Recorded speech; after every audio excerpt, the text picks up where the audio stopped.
Perlu sekalian hati-hati ya. Jika suami sudah tunduk kepada istrinya dan jika istri sudah memimpin rumah tangga, ini tanda kehancuran rumah tangga Islam.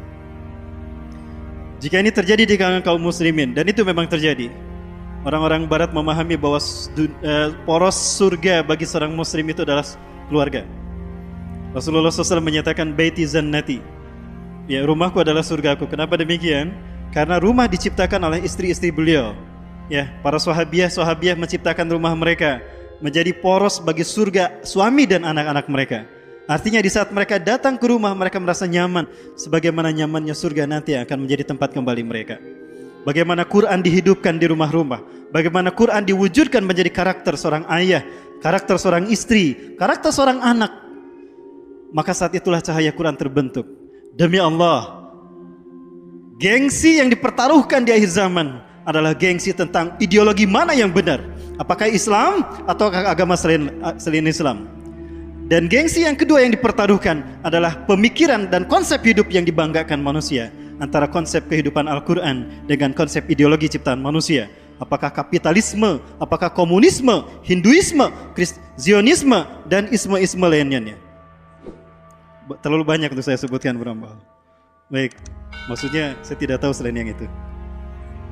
Nah, para sekalian, maka sekali lagi, Allah, seorang istri itu memang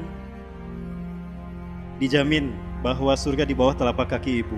Ya, kaum wanita maksud saya. Walaupun kaki para ibu ini rorombeheun, hadisnya tidak berubah, tetap sahih.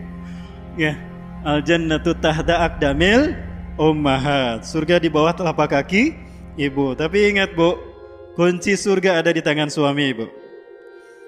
Boleh surga di bawah telapak kaki ibu, tapi kuncinya ada di tangan suami. Ibu bisa masuk? Nggak bisa. Seorang istri wajib taat kepada suami. Al-Quran banyak memberitakan seperti itu. Ibu-ibu hati-hati. Masalah finansial terkadang menjadi ujian terbesar bagi seorang ibu. Tapi hati-hati, jangan sampai kekurangan finansial ini mengurangi ketaatan seorang istri kepada suami. Ingat, Rasulullah SAW menyatakan, "Lau kuntu amiran ahadan ayasjuda li ahadin la amartu imra'atan an tasjuda li zawjiha." Andaikan aku punya hak untuk memerintahkan seorang agar sujud pada orang lain, padahal sujud haram kecuali atas perintah Allah kepada makhluk, ya. La amartu imra'atan an tasjuda li zawjiha. Sungguh akan perintahkan seorang istri sujud pada suaminya. Saking wajibnya seorang istri sujud pada suaminya, taat kepada suaminya. Rasulullah SAW memberikan rumusan bagi seorang istri. Yang pertama, Rasulullah menyatakan, ayyuma imra'atin matat wa zawjuha haradin dakhalatil jannah. Wanita mana saja yang meninggal dunia, walaupun sedikit iman Islamnya, sedikit amal ibadahnya, tapi dia tidak syirik kepada Allah, itu satu syaratnya. Yang kedua, suaminya ridho atas kepergiannya, walaupun sang istri ini adalah edisi yang terbaik, limited edition, special edition.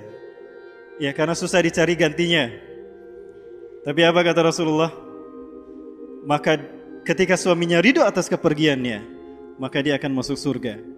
Jadi kunci surga bagi seorang istri adalah ridho suami. Bagaimana agar suami ridho? Lihat dalam Al-Quran. Apa yang bisa membuat suami ridho? وَمِنْ آيَاتِهِ أَنْ خَلَقَ لَكُمْ مِنْ أَنْفُسِكُمْ أَزْوَاجًا. Wa min ayatihi, dan di ada tanda-tanda kekuasaannya adalah an khalaqa lakum min anfusikum azwaja. Allah menciptakan pasangan-pasanganmu dari dirimu sendiri, dari sulbimu sendiri. Tujuannya apa? Litaskunu ilaiha, agar kau merasa tentram kepadanya. Jadi, intinya prestasi seorang wanita yang terbaik di hadapan Allah, semulia-mulia seorang istri di hadapan Allah, bukan gelar akademiknya, bukan sukses karirnya di luar rumah, bukan. Tetapi kesuksesan bagaimana menciptakan rumahnya menjadi surga bagi suami dan anak-anaknya. Bisa menciptakan sakinah di dalam rumahnya, itu prestasi yang tertinggi.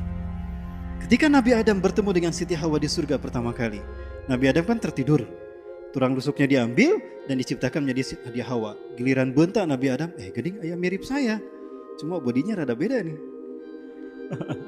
Man anti, siapa engkau? Ana Hawa. Hawa, Kenapa disebut Hawa? Li'annaha ummun likulli syai'in hayy. Induk segala kehidupan. Di mana takumina amami? Sahabat, kenapa engkau berdiri di hadapanku? Litaskunu ilayya, agar engkau merasa tentram kepadaku. Itulah tujuan Allah menciptakan wanita. Bu, sehebat-hebat ibu adalah yang mampu menciptakan sakinah bagi suaminya. Hati-hati bu, jika sakinah tidak dijumpai di dalam rumah, sang suami akan mencari sakinah di luar rumah bu. Bahaya kalau itu sudah terjadi. Baik, ada 2 menit lagi ya. Sementara banyak ayat yang belum kita bahas para Allah.